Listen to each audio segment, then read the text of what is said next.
Mr. President, respectfully, I put it to you that you're not committed to your own commitments.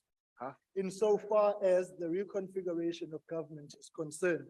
In 2018, you said, as indicated in the State of the Nation address, we have begun a review of the configuration, size, and number of national ministries and departments.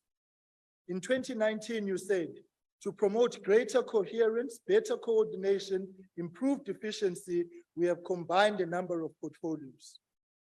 In 2023, Mr. President, you said, the presidential SOE, which I appointed in 2020, has recommended that government adopt a centralized shareholder model for its key commercial state-owned companies, and you go on.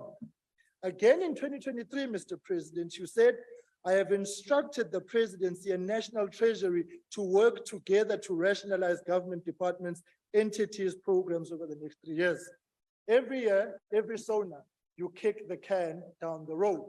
What has emerged today, however, Mr. President, is an indictment on you, wherein it says the Department of Public Service Administration in April 2019 handed over to the President a substantive report on the macro reorganization of the state. It was never done.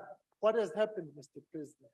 In SONA, I pointed out to you, every time your government departments and ministers fail, you take on the responsibilities into the presidency. You have done the exact same thing. So, Mr. President, are you committed to the commitments you made to the public, to the country, to the economy? Because it seems as if everything you say does not happen. Thank you, Madam Speaker. Honorable the President. Ministry of Public Enterprises will cease to exist. It will cease to exist because the entities that are now overseen by the Ministry of Public Enterprises will revert back to their departments. And as I've often been saying,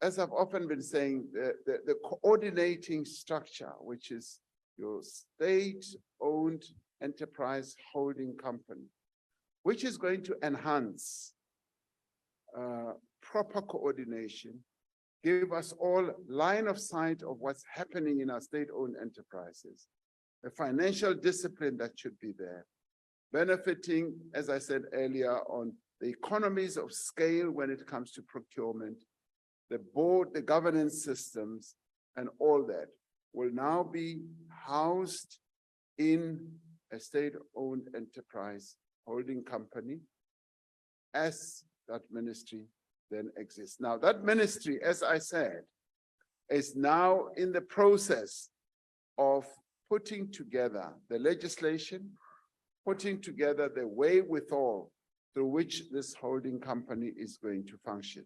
So that is the way we are proceeding. I did make this public when I announced the various two ministries that we're going to have.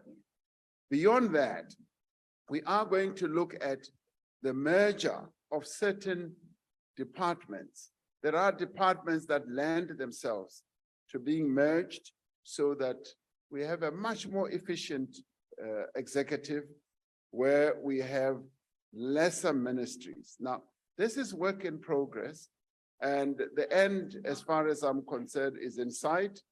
You may well say, this is what you promised and so forth. In 2019, we had 34 ministries. We did bring that down by 6.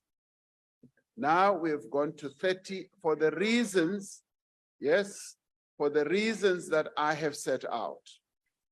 And all these are transitory because we've got specific challenges that we are addressing right now. Thank you, Honorable Speaker.